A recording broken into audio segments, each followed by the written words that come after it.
Hello everyone, how are you doing? I'm good. I recently watched Tomodachi Game, a series conceptualized by Mikoto Yamaguchi and written and illustrated by Yuki Sato. It follows Yuichi Katagiri and his close friends as they are pulled into the Tomodachi Game, which forces them to play in children's games that results in them losing or gaining debt.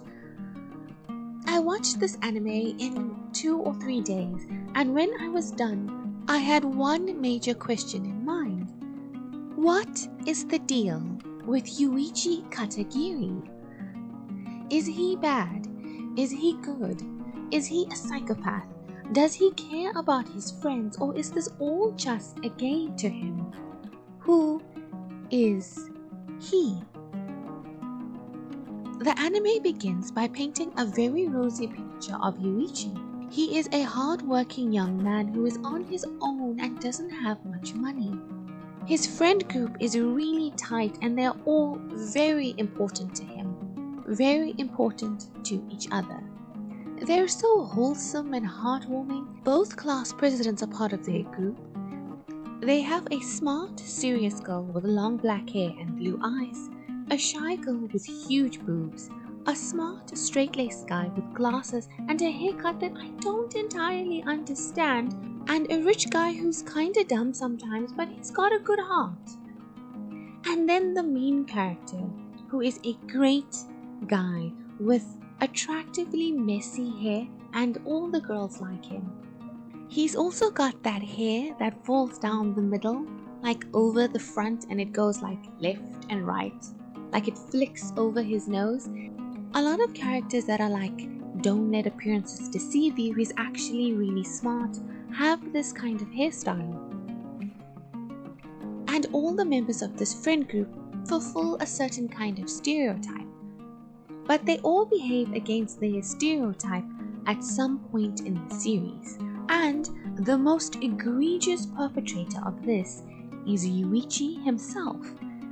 I wish there was more time spent with the group of friends before the Tomodachi Game actually begins, so that we could experience their friendship for ourselves instead of only being told that their friendship is very strong. Because when the game begins, their friendship doesn't feel truly strong, it feels fake strong. This interaction in particular got me. Listen guys, let's talk about the debt. If you ask me, I think we should skip right past trying to figure out whose debt it is. Whoever's responsible probably didn't do this to trap us or hurt us. And they needed to lean on their friends. So if it's between the 5 of us... We don't need to know the reason. After all, we're friends. Really? Is that how friendship operates? Excuse me? Are we really just going to ignore whoever got us in more than $100,000 worth of debt? And why do the others just go along with it? Why is their friendship so delicate that they'd rather ignore a glaring issue than address it head on? How come Yuichi is the only one not aware of this unspoken agreement? But then, perhaps that's exactly what the creators intended, to create an uneasy, unsettling feeling in the audience. We're left expecting this great friendship to be proven to us, but things keep happening that both confirm and contradict the relationships between the group as a whole and the individuals in particular. I appreciate the design of the games, how they tear friendships apart and force them to turn against each other. During the first game, I was actually kind of annoyed and frustrated by how the thing kept moving to the wrong answer. I was going to stop watching at the end of that first episode, and then... Wait, one more thing. Before we answer that last question... I was wondering... What's the color of Sawaragi's underwear? Does anyone know? Yuichi Katagiri basically forced me to watch 6 episodes when I only meant to watch 1 by being so damn unexpected. The drastic change in expression and tone is so noticeable and stark. I watched it in English, and David Matranka does an amazing job of portraying the two sides of Yuichi. He swings from being sweet and caring both outwardly to his friends and in his internal monologue, and it makes it difficult to know what his motives are for everything that he does, other than winning the games. Sometimes I'm so sure that his friendships are the most important thing to him, and then the next I'm not so sure. He just does such a good job when he's pretending not to care. And yeah, I think this confusion, this back and forth, is the point. So well done to the creators. The way he expresses caring for his friends is not exactly how I would do it. I wonder if he is a sociopath and he's decided that his friends are important. So it doesn't come from a place of true sincerity, but resolve. Does that make sense? He's decided that these are his friends. They're important, and so they are. But the foundation is not like emotional or even needy. I hope you get what I mean. But I'm not totally sold on that idea either. At the end of the second game, he reveals to his friends that he's killed people, and he does it in quite a callous manner, in a way that would stop them from following him to the next level. And in his internal monologue, we learn that he's attempting to protect them from whatever comes next.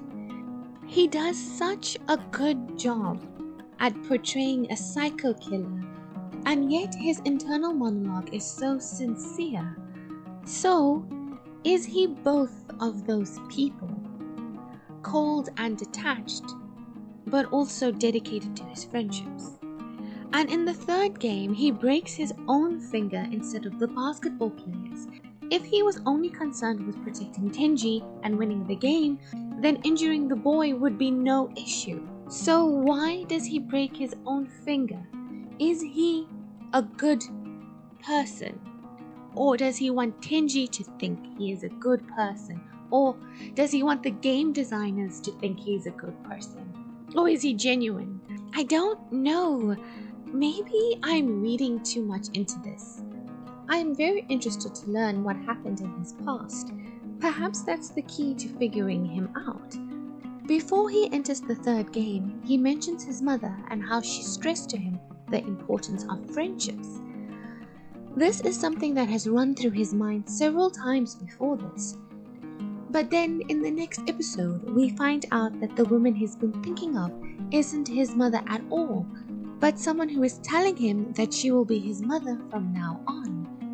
Then he meets with an older man who tells him money is the most important thing, and he agrees. So what happened that made him decide to go with the woman's philosophy over the man's? Listen, Yuichi. Remember, money is the most important thing there is. Listen, dear. There's something in this world that's far more precious than money. Your friends. Also, with all these money games, will he be tempted to change his mind and go after the money? He says that he used his friendships to keep him on the straight and narrow. Is this true?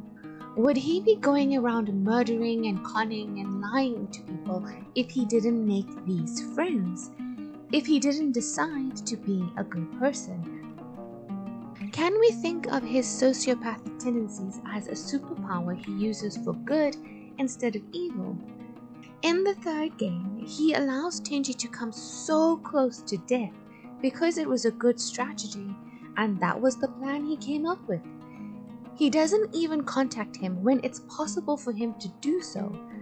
I don't know about you, but I don't think I'd be capable of that. I couldn't pretend to be fine while allowing another person to starve to death, alone, in a hole. One of my closest friends. But Yuichi can.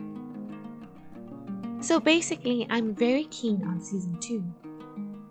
This is just a random thought, but what do you think Yuichi Katagiri would do if he found the Death Note, like before the events of the Tomodachi game? He's just riding his bike one day and he comes across this weird book on the ground, picks it up, oh, Death Note.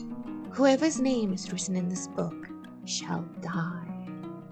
He'd probably test it out by writing the name of some criminal or something. I think that's like standard first moves with the Death Note. Or if he has some kind of arch rival or nemesis or something, maybe he'd write their name down. But then he's trying to be a good person, so perhaps not.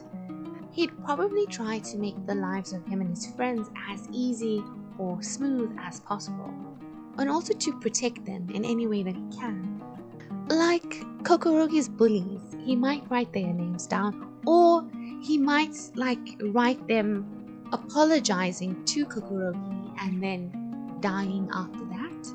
If I'm not mistaken, you can dictate the actions that the person takes right before they die, right?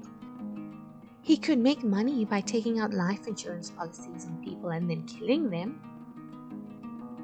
And then he could take his friends on a lovely trip, especially since their class trip got cancelled because Tenji stole the money. And speaking of Tenji, he starts off as the straight-laced guy, then he becomes the psycho stalker bad guy, but then we find out that he had good intentions for that behavior, and then he ends up being Yuichi's closest friend and ally. Like, of all the group, I would say that Tenji is Yuichi's true friend at this point.